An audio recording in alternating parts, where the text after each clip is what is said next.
Good evening and welcome. My name is Rudy Page and welcome to Homeward Bound Ghana Creativity Show. I'm so pleased that Dr. KWESI Owusu, filmmaker, author and creative icon, will be joining me for a dialogue around creativity, because creativity is about unleashing the potential of the mind to conceive new ideas. It's about innovation and introducing change into existing systems and developing competencies to make new ideas viable that can be translated into economic value. Good day, KWESI. How are you? I'm very well, and thank you very much for inviting me on to the show. I've heard so much about you, so I'm really excited to be talking to you this evening. Thank you very much for that. KWESI, tell us about yourself and background. I was born in Ghana in the mid-1950s, which was a few years before independence in 1957. And I must say, we were the first generation independence was promised, if you like. And that sentiment, that idea has been carried with me throughout my life.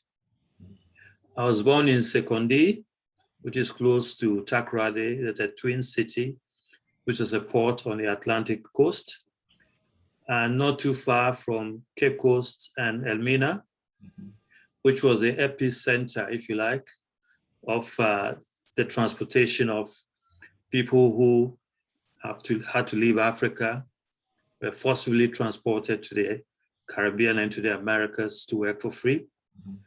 And it has been, history unhinged in many ways since then.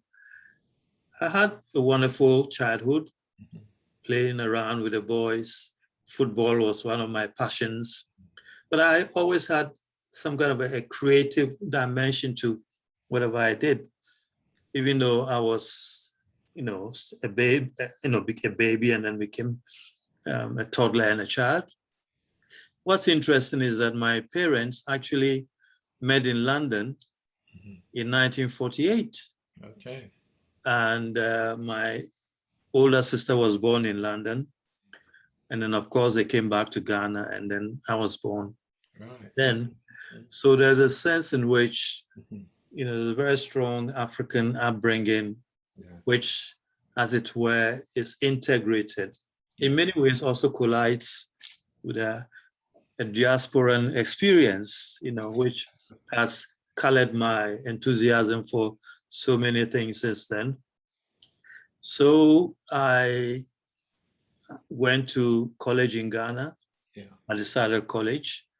For those who might know, it's not easy getting into that college. It's one of those, kind of it's for the elite. Absolutely. But my mother was a teacher.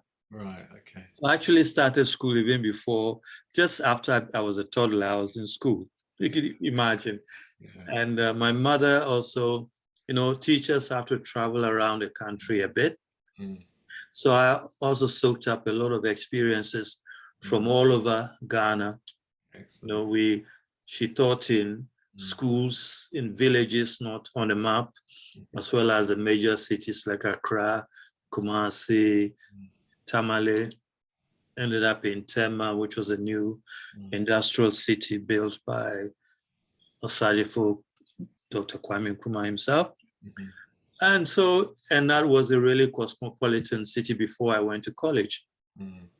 So, I've had a good glance of what inspires or what should inspire a child growing up as an African, to face the world in many ways.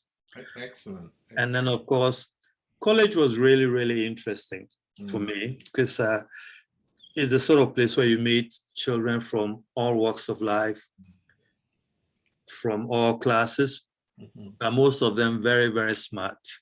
Some too smart for their own good, but hey,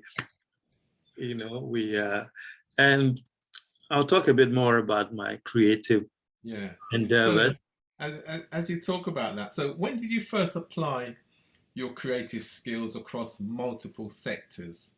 that actually came to public, prominence? I think it was a progression.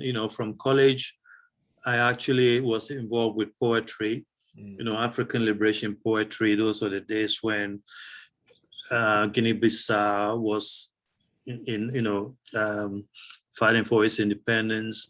You had icons like Amilcar Cabral, and then the whole South African struggle as well. I was writing poetry. On a sideline, I was also writing love letters for my friends for a fee. Some of them would not pay, but they would do in kind, like sardines, what have you. That kept me busy throughout. And then, of course, after college, I came to London. I was at London School of Economics, where eventually I got my doctorate. But I've always had that creativity running alongside my scholarly works. And throughout that kind of journey, I've made some really important, for me anyway, distinctions in terms of how I can always apply my creativity to the real facts of life, if you like. But my mother always said it's absolutely important that whatever you do, you have to help and try and make a difference in the lives of not just yourself, but other people as well. Great. So tell us about your current role in both music and the film sectors in particular. I've skipped a lot, but I think I've always had an interest in a multifaceted approach to creativity. The distinction, of course, is that in Western arts and so on, you have an itemization of art forms. So you have poetry here, you have music there, and then you have drama. But my conception has always been to bring these together, integrate them for the most effective effect. So in London, I was part of African Dawn Poetry and Musical Group. We had gigs with the last poets, Jill Scott Heron, you name it, KWESI Johnson. We won an award for minority arts, you name it. It's also translated in a lot of the work I did scholarly. I started writing books, The Struggle for Black Arts in Britain in '86, followed by The Storms of the Heart. I did a book on Carnival, and then the Black British Culture and Society. So you can see an amalgamation of, scholarly approaches to, what Roddy called grounding. Our brothers, our art sisters to that. So you're also documenting the art forms that as well, scholarly, but the creativity, and then being involved in producing those art forms as well. So it's been very precisely, but actually immersed in them yourself. Absolutely. And there are quite a range of works that I think were produced for that particular time and involved with great personalities over the years and so on. So it's been quite an eventful journey, really eventful journey. There are real highlights, but I'll leave you to ask if you want great highlights or not. That in your hands. Absolutely. I'd now like to take you back a bit now to what I call the parallel lines. And the parallel lines will be 1980 to 1990, that decade that we always describe the decade for excellence in creativity. I'm saying that on the basis that, as you said, that you're in a sense a first generation in terms of your background, African background, and for myself, I would regard myself as second generation, the Windrush generation. So my parents came here as part of that between 48, 62. And I'm not going to give away my age, but we're about the same age. And so the second generation Windrush. So for us, it was a great time in terms of the black hair industry, fashion, music, international travel. to Dyke & Dryden, the American company. So 40 years ago, London really was a hotbed of talent and creativity in music, and lots of multifaceted creative things were happening. So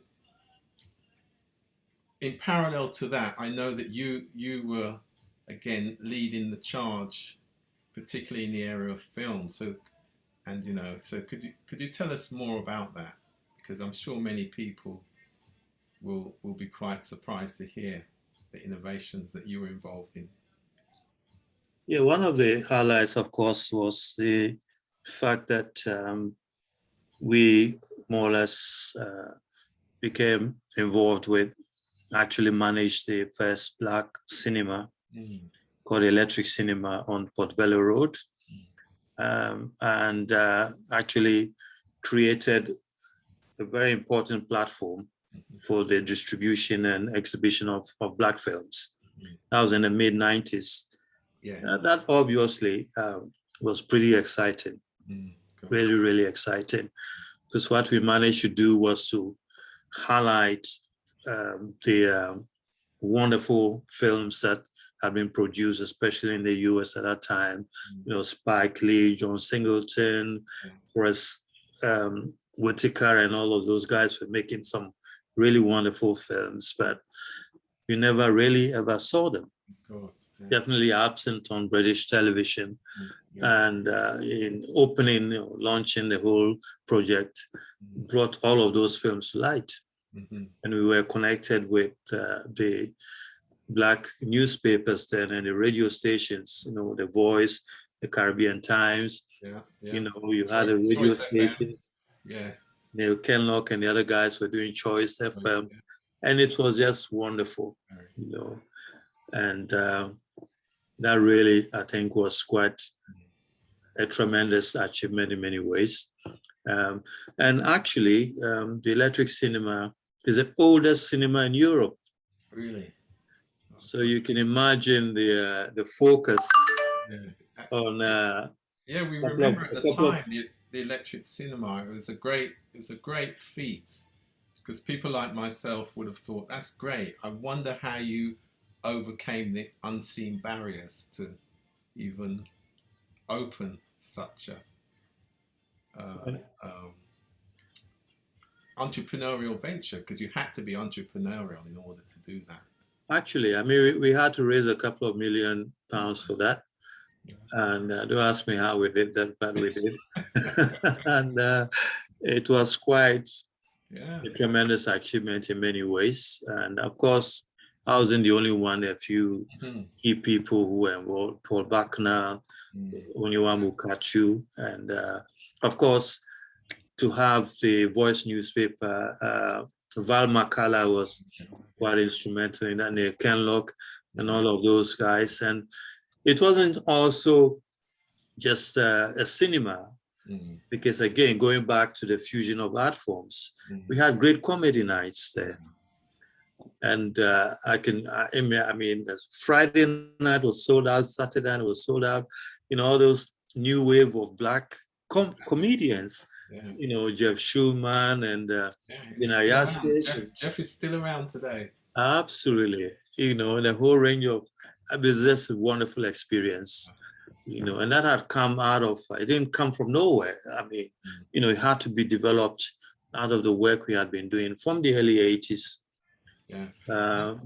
Within the arts and so on. Absolutely. You built on that. And what I'm interested in, I see the parallel line with Dyke & Dryden. So Dyke & Dryden being the major importer of Black hair products, distributing all around the country and internationally. So providing an alternative distribution system for products and services within the industry. And of course, you were doing the same thing in terms of art and the art forms, and providing a platform. And of course, that gave a lot of people the profile and international coverage that they needed as well. I'll tell you, I mean, Dyke & Dryden was big, the exhibition. I remember coming to one at Alexandra Palace. That's right. And to see a whole range of Black products, Yeah. You know, because a lot of the time people were saying, oh, you know, you don't have the consumer base and all the other excuses. And then you come there and you see a whole big, I mean, to hire the Alexander Hall wasn't, you know, just for a few people, clearly. Yeah. And you come in there, you see masses of people there, all focused on a range of products. Yeah. I think that's just was just, Yeah. that's incredible. And that, I mean, the original Afro Hair and Beauty was launched in March 1983 at the Grosvenor House, Park Lane. And you're correct, because by the time the show got into the 90s, it was a massive show, and it filled the Alexandra Palace and more. There used to be some very long queues, and it did say much about the talent that was in the community in terms of the leadership and organizational talent, as well as you recognize the consumer base in terms of spend, and it did provide great opportunity for startups as well at the time, you know, because that was the place to go. Yeah. One other interest of mine during that time was Carnival. Yes. And what I also realized was that a lot of people were focusing on Carnival in the UK. Sometimes they'll link it to Trinidad and Tobago, but not to Africa. Yes. Yeah. But I had been to, I mean, growing up, the masquerades were part of our culture. You know, in Sekondi, when I was 6 years old, I nearly got lost because I followed one masquerade, which ended up in another town. Yeah. And then later on, when I made a film on African cinema in Ouagadougou in Fespaco, called Fespaco in Burkina Faso. And at the opening ceremony, they brought some masquerades from around the city. And they looked so similar to what I had seen in Notting Hill. So I actually wrote a book about it and displayed some of the pictures. So this kind of connections need to be made a bit more, because clearly the culture wasn't disintegrated in any way throughout the history. Exactly. And once people are alive, it's impossible to extinguish totally the culture from where they come from. And of course, we all adapt to the environment that we're in, but we also change the environment that we're in as well. And you're right, because you can go to any of the Caribbean countries, see the masquerade, see the carnival costumes, and as you say, you can follow the cultural line all the way back to Africa. You know, that was really exciting. That was really exciting. Of course, we're involved in a whole lot of discussions around that time. Oh, should Carnival be put into a stadium, or, you know, should be in a park or something? And you know, the Carnival is about freeing the human spirit, you know, wherever it is. Can't be contained. Precisely. And I'm glad, you know, of course, you know, it stayed on the streets in many ways, you know, and tribute to all the great, you know, forerunners, the legends, you know, from Race to the Darko's House, and, you know, the Carnival Committee, Wilf Walker and those guys who really, you know, stood up and made sure that Carnival had its original spirit, you know, which is from, you know, somewhere deeper than a lot of us ever thought about. But that's right. No, it's amazing when you look back at the, again, how creativity was blended with equality and having a voice, and as you alluded to, just being given the opportunity to display the art and the culture and bring everything, all the forms together. It's holistic, isn't it? You know, and we've always seen it that way. Hair, fashion, music, performance, all those things, you know, they go together. It's great. So also that was a great time of, remember, Black heroes in the Hall of Fame. Oh, absolutely, absolutely. Of course, Douglas, J.D. Douglas and Flip. my good friend. I saw that at Hackney Empire. That's right. and as one of those cheering from the word go, Yeah. you know. And of course, around the same time, Soul to Soul also broke. Absolutely, yeah. You know, we were actually, a lot of things happened at Africa Center and Yeah. African Law. Yeah. We had our offices there. Mm. And Soul to Soul actually started at the Africa Center Really? Okay. on Sundays, Yeah. believe you me. Yeah. You know, the schedule was kind of packed out. So, Mm. you know, and Jazzy said, oh, yeah, well, give me Sunday, no problem. And the place was packed out every Sunday, you know, and then from then, of course, to Camden and all of that, and it became history. Mm. And we, of course, we lived through all of that, you know, not just Soul to Soul, but, you know, a lot of the cultural manifestations, the nightlife, you name it. Absolutely. You know? Those great nightclubs in the West End. Oh, yeah, You know, absolutely. again, they all blended together. So going back to uh, Black Heroes in the Hall of Fame, so they had a big run at the Astoria Theatre. And in 1988, we put on a big hair show there called Hair X 88. But again, it was a blend of music, culture, going back into the past, all with hair at the center and fashion. And what we did, so Black Heroes drawing had a break of a week, and we put the hair show in the middle of that, and we invited over 250 hairdressers from Oh, that's fascinating. visit the show. Mm. Well, you know, so again, there was this again cultural cooperation, because we were able to get into the theatre because Flip and JD had spoken to the management and said, Oh, yeah, Flip Fraser. Flip, yeah, yeah. we know these guys. Oh, yeah, yeah. And of course, Black Heroes in the Hall of Fame had a lot of, it was about hairdressing, the hairstyles, Aquarius salons. The costume, the music, the... Exactly. So many young artists came through, and you know, performers really got that stage, and to be able to perform, you know, really got, it was like an apprenticeship. So the involvement of culture and how that helped transform the community is yet to be documented on a much wider scale. It has been done quite narrow, because it's been done very much in terms of the people who were particularly in their particular area. But there's a much broader picture of the cultural cooperation that went right across the community, you know. So maybe you'll make a film about that one day. You know? Well, that would be good. I mean, the great memories of the Black, you know, Black Heroes in the Hall of Fame. Mm. And actually, I remember I saw it. I can't remember how many times I saw that.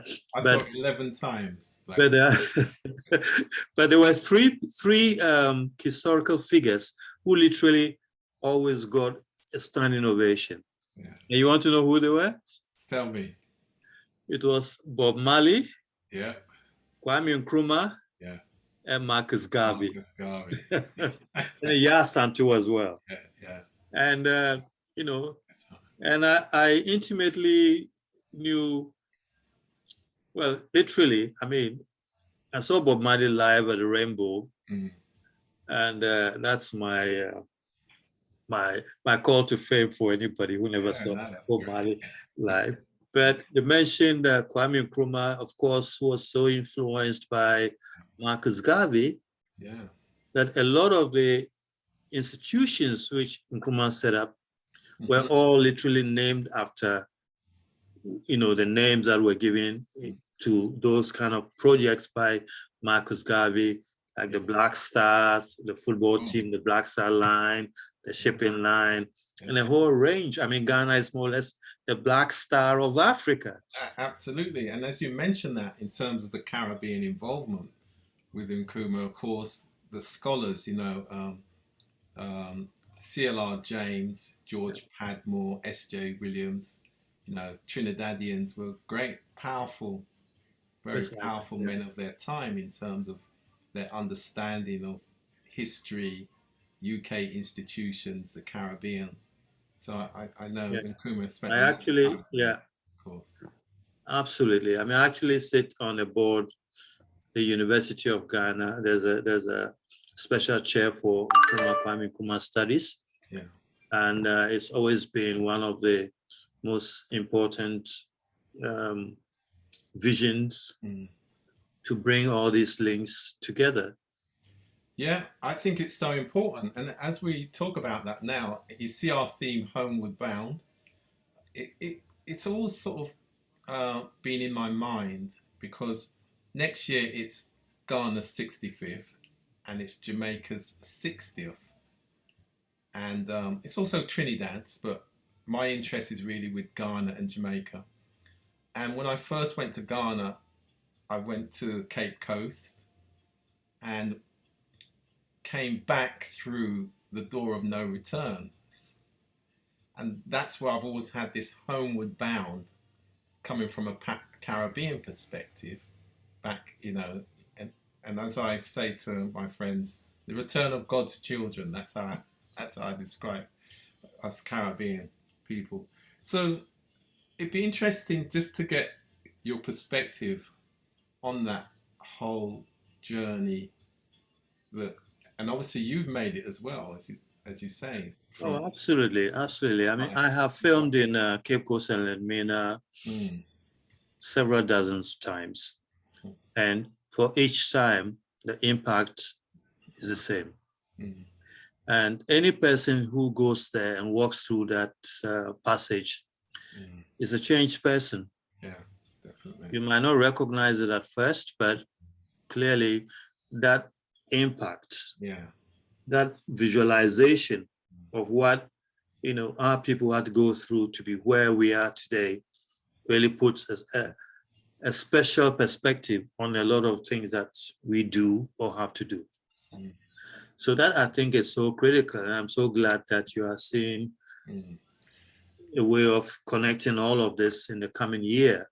That would be so exciting. And it's so important because if you look at one of Jamaica's national heroes, Nani, you know, Nani, you know, was from Ghana, or the area that we would now call Ghana. So that, again, that cultural connection that we talk about as well. And you can go into Montserrat's history, and there's Ghanaian words, you know, all documented, the way the people spoke. And so again, we're really going to bring out some of this this learning, because I think it's really important in this modern day, and particularly for the generations, the third and fourth generations who are, you know, coming after us. So we do see this as a great sort of as a gateway in itself next year. There's something about Jamaica 60, Ghana 65, and these. I mean, there's so many connections, not just the historical level, but I mean, the names. In Ghana, we have the Anansi stories, which you also have in the Caribbean. You know, you have the Yasantiwa story, the Maroons, you know, in the mountains of Jamaica, came from the coast of the Guinea coast. Yes. Talk about the food. You know, I mean, I'm quite a great fan of good food. So, you know, the yams and the, you know, the akis of cocoa yams, all of those things, breadfruits, you name it, you know, come and mix it with a bit of contomere and, you know, some of the specialities of Ghanaian dishes, and you are literally in heaven. No, it's great. So that would be great. I mean, that just would be. There have been, of course, some very important precedents over the last few years. We have the year of return, which was massively. Tell us in detail the thinking that was behind that as well. We saw a lot of publicity. What did they really set out to do with the year return? Essentially, there have been contacts over the years between Ghanaians, Africans, and the diaspora.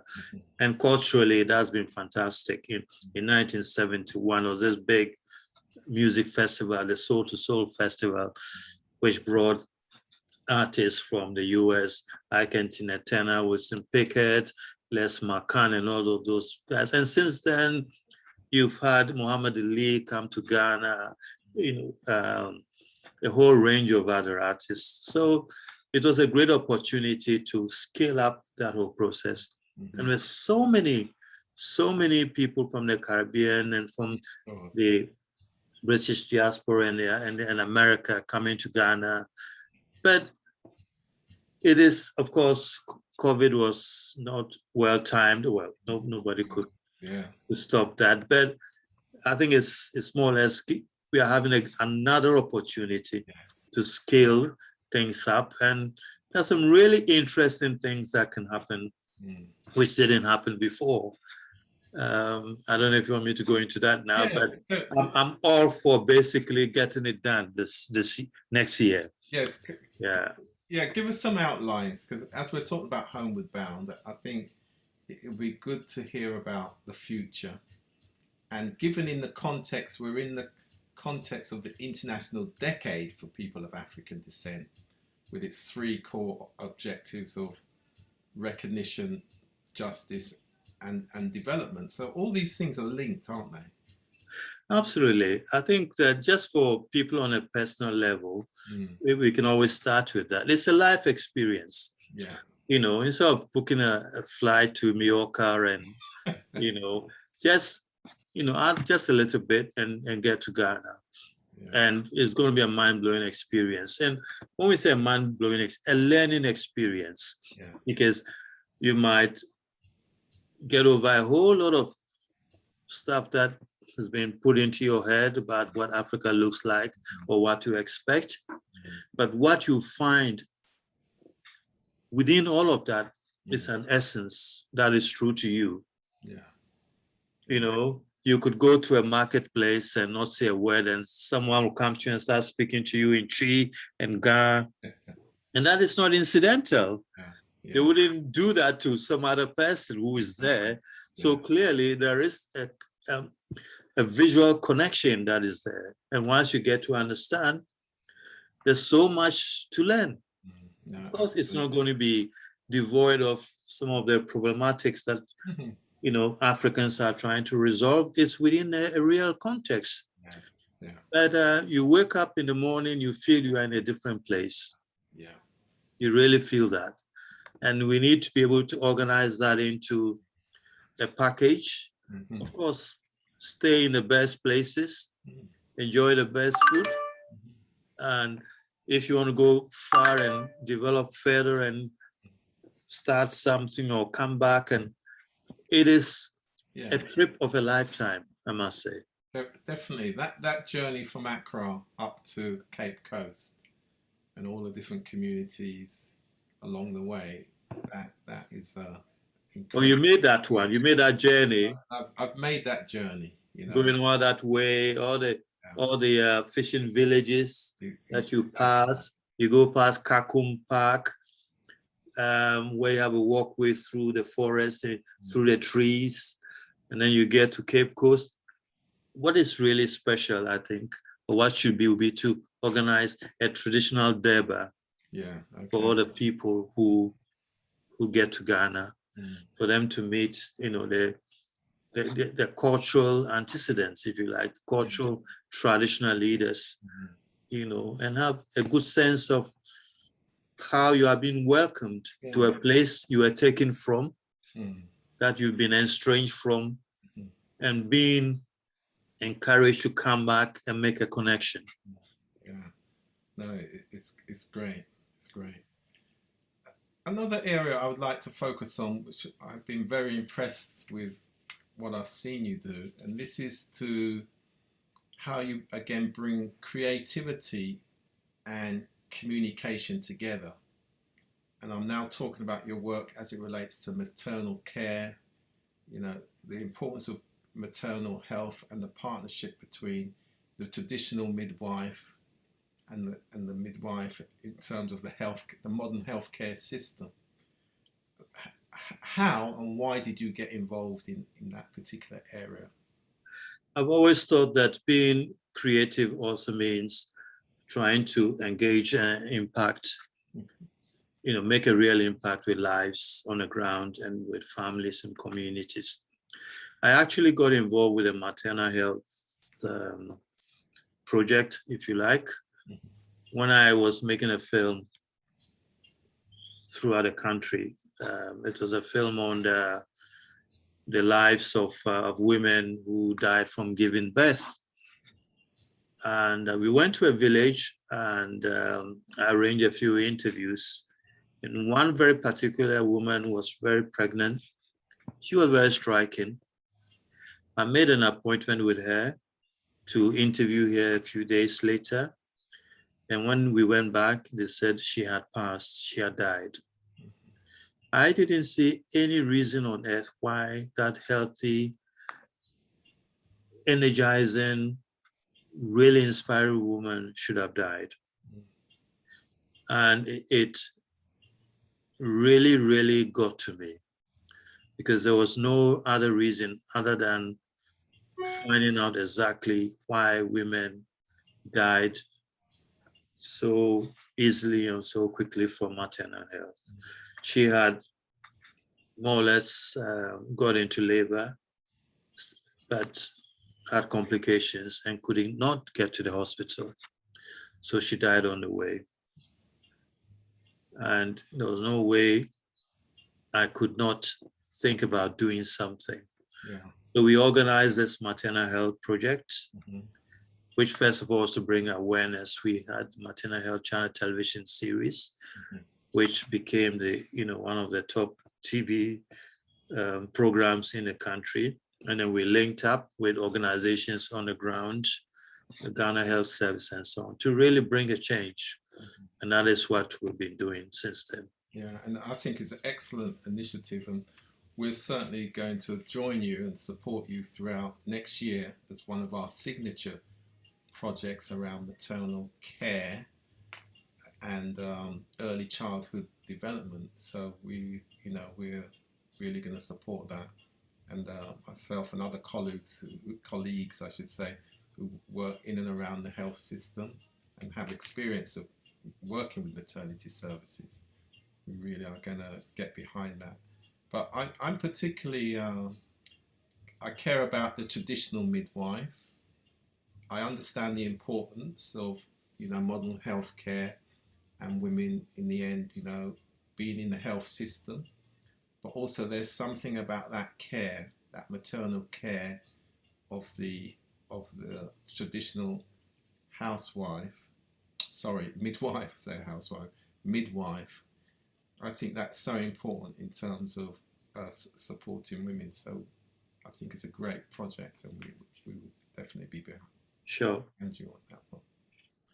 No, I think that really would be great, because majority of Ghanaian women deliver with the traditional birth attendants or midwives. Yeah. They go to the antenatals at hospitals, but delivery, I think about 80% of Ghanaian women deliver at home because they are more comfortable with the traditional midwives and so on. But clearly, if there's an emergency or a complication, they need to be equipped to deal with that. And that is really the challenge that we need to try and work on. And that's where the intervention programs will start. So how can we blend between the traditional and the modern so that we have healthy and high quality care for women, and of course all the families, because that's an impact on all the families and the neighborhoods and the community. It's really important. Excellent. So Dr. KWESI, you are a creative icon, as I mentioned in the beginning. So when you look ahead now for the next 10 years from a creative perspective, what do you want to do? What do you want to leave as your legacy? When you, in 10 years time, and you look back to those early days, then you look at the time where you had the most influence and power, creativity. What do you want to feel is left when you look back? That's a big question, but I believe in the African concept of continuity, of passing on. Yes. And we always say you come to do something, but you can't do everything. Yes. So you need to do the best that you can and pass that on. Okay. And I think looking back, there have been very important projects and things that I've done. I'm actually writing my autobiography. So Okay. that clearly, I think, should put a bit more meat on a lot of the things that we've been talking about. I also want to be documenting a lot of the work that I've done. For example, in Guyana, I made over 1,000 documentaries. Really? That's a You lot know, of so um, you could have a film festival of your own then, just of your own films. absolutely. You know, and in 1981, we released a film called Ama. Channel 4 paid for it, and it became quite a big hit. It's supposed to be a classic of magical realism. Okay. And it's 30 years next year, so that clearly would be incorporated into a lot of the things that we are discussing. And it's very relevant. It was shot in London, and it was about an African girl who becomes a medium for an ancestral prophecy. Right. You know, she's with her parents, and she gets a message that the father has to return to Ghana, or else, you know, he's going to die. The brother is a boxer, and this little girl is trying to convince him not to fight his big fight. Of course, that's a big problem. Yeah. You know, and a fantastic, wonderfully shot and so on. So that's something that we're always going to do. And then we have a few projects, music projects, film projects, which are all connected, you know, with creating a legacy that can be passed on, you know. Exactly. And actually, before we go, tell us about, you mentioned music, Kwame Yuboah, because Fresh FM, which is one of the partners of this, because it will be rebroadcasting this show, recently premiered a recent song, Asida. Yeah. And it went down very well with the presenters, and you know, it's getting good airplay. So tell us a bit more about Kwame. Kwame is a wizard of music, and is a prodigy in many ways. I've known him so many years now. As my younger brother in many ways. But musically, I think he started playing the organ when he was about 4 years old. His father is a legend of high life, you know, and he's just wonderful. But you know, he just produced a hit single for Cliff Richard. He's played with Craig David, you know, Steve Wonder, you know, Cat Stevens, you name it.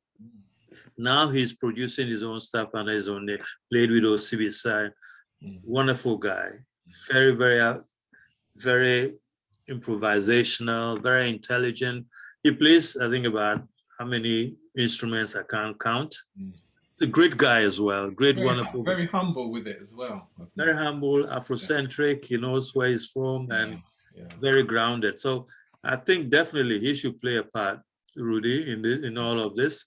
No, absolutely. He's got a great fan base, you know, around the world, and you name it, he'll be there.